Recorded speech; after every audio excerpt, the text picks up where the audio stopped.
আচ্ছা, ভোটার কার্ডের বর্তমানে এসআইআর বা স্পেশাল ইন্টেনসিভ রিভিশন শেষ হওয়ার পরে বর্তমানে প্রত্যেকে জানেন যে হিয়ারিংয়ের জন্য প্রত্যেকে ডাকা হচ্ছে বা নোটিশ পাঠানো হচ্ছে। আপনার নামে নোটিশ এসেছে কিনা বা আপনার ভোটার কার্ড রিলেটেড কোনো অসুবিধে রয়েছে কিনা, আপনাকে হিয়ারিংয়ে যেতে হবে কিনা, তা কিন্তু আপনি খুব সহজেই চেক করতে পারবেন ভোটার সার্ভিসেস পোর্টাল থেকেই।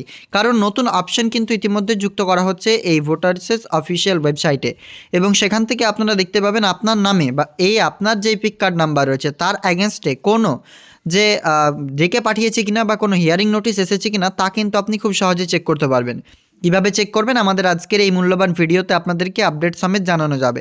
মানে ভোটার কার্ড রিলেটেড তো আপনারা প্রতিনিয়ত একের পর এক সমস্যার সম্মুখীন হতে যাচ্ছেন, কারণ আপনাদের হিয়ারিং কারো ডেকেছে, কারো আপনার ডকুমেন্টস ভেরিফিকেশন করতে রাখছে, আরও বিভিন্ন কিছু। তো আপনার অ্যাগেনস্টে কোনো নোটিশ এসছে কিনা এই ভোটার কার্ড রিলেটেড বা এসআইআর রিলেটেড, সেই রিলেটেড আমাদের আজকের এই আপডেটসে সম্পূর্ণ আপডেটস দেওয়া হবে।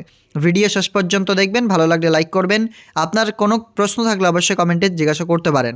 সাথে ফেসবুক থেকে দেখলে পেজটি ফলো, ইউটিউব থেকে দেখলে চ্যানেলটিকে সাবস্ক্রাইব করতে ভুলবেন না। সর্বপ্রথম আপনি লিখবেন voters.eci বা ডিরেক্টলি আপনি voters.eci.gov.in লিখলে এই অফিসিয়াল ওয়েবসাইটে প্রত্যেকে আসতে পারবেন। থ্রি ডটে ক্লিক করে এটিকে ডেস্কটপ মোডে করে নেবেন। করে নেওয়ার পর নিচের দিকে স্ক্রল করবেন আর বিভিন্ন অপশান দেখতে পাবেন।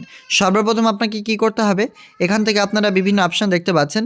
এখানে কিন্তু সাবমিট অ্যাপিল এবং ট্র্যাক অ্যাপিল বলে কিন্তু অপশান নতুন যুক্ত করা হয়েছে। তো আমরা অফিসিয়াল ওয়েবসাইটে নতুন এখানে দেখতে পেলাম একটি অপশান কিন্তু এখানে রয়েছেই, তার সাথে কিন্তু আমরা এখানে অপশান দেখতে পাবো আরও, যেটা submit documents against notice issued. এখানে কিন্তু আমাদেরকে ক্লিক করতে হবে। যখন আমরা এখানে ক্লিক করব আমাদের লগ ইন করতে বলছে, আমরা চলুন মোবাইল নাম্বার ক্যাপচা রিকোয়েস্ট ওটিপিতে ক্লিক করে লগ ইনটা করে নিচ্ছি। তো যখনই আমরা সেখানে ক্লিক করলাম আমাদের সামনে এরকম চলে আসলো। তো জাস্ট এখানে আপনি নিচের দিকে অপশানটা সব শেষে দেখতে পাবেন submit documents against notice issued. এই অপশানটিতে ক্লিক করলেই প্রথমে আপনার কাছে চাওয়া হবে আপনার ইপিক কার্ড নাম্বার বা নোটিস রেফারেন্স নাম্বার। আমরা এপিক কার্ড নাম্বার এখানে বসিয়ে দিচ্ছি, সেন্ড ওটিপি অপশানে ক্লিক করে দিচ্ছি। তো আপনারা দেখতে থাকুন, আমরা একটি ভোটার কার্ডের নাম্বার এখানে ইনপুট করব এবং সেন্ড ওটিপিতে ক্লিক করব। আমরা কিন্তু অলরেডি ওটিপিটা আমাদের ফোনে চলে এসেছে, সার্চ অপশানটিতে আমরা ক্লিক করে দেবো। তাহলে আমরা কিন্তু দেখতে পাবো কি বলা হচ্ছে, no notice has been generated as on day, please check a few days.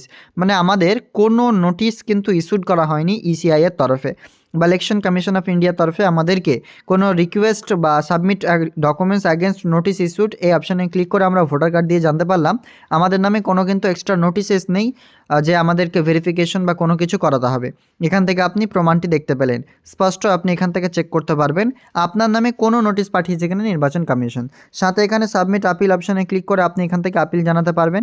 যে যেমন আপিল বলতে কি, আপনি ধরুন যে আপনার নামে নোটিশ এসছে, আপনি অনলাইন আপিল কিন্তু এখান থেকে করতে পারবেন। সাবমিট আপিল অপশানে ক্লিক করে আপনার এখানে রেফারেন্স নাম্বারে ক্লিক করে সার্চ অপশানে ক্লিক করে দেবেন। রেফারেন্স নাম্বার দেওয়ার পর এখানে দুটো রয়েছে, ফর্ম রেফারেন্স নাম্বার এবং নোটিশ রেফারেন্স নাম্বার। যেটা দিয়ে আপিল করতে চান সেটা দিয়ে আপিল করতে কিন্তু পারবেন। তো এইভাবেই কিন্তু এই সার্ভিসেস পোর্টালে অর্থাৎ ন্যাশনাল ভোটার সার্ভিসেস পোর্টাল এনভিএসপিতে নতুন অপশান অ্যাড করা হয়েছে। দুটো নিচে দেখতে পাবেন submit document against notice issued এবং এখানে ওপরে কিন্তু একটি আপিল অপশান দিয়েছে। দুটো অপশানের দুই রকম ভিন্ন কাজ, সেটা আপনারা স্পষ্ট দেখতে পেলেন। নোটিশ আপনার অ্যাগেনস্টে এসছে কিনা তাও চেক করতে পারবেন, সাথে অনলাইন অ্যাপ্লিকেশন আপনি সাবমিট করতে পারবেন। ক্লিয়ার বুঝতে পারছেন? যদি ভিডিও ভালো লাগে অবশ্যই লাইক করবেন। এরকম লেটেস্ট আপডেট পেতে চ্যানেলটিকে সাবস্ক্রাইব করবেন। ফেসবুক থেকে দেখলে পেজটি ফলো করতে ভুলবেন না। আপনার মতামত কমেন্টে অবশ্যই জানিয়ে যাবেন।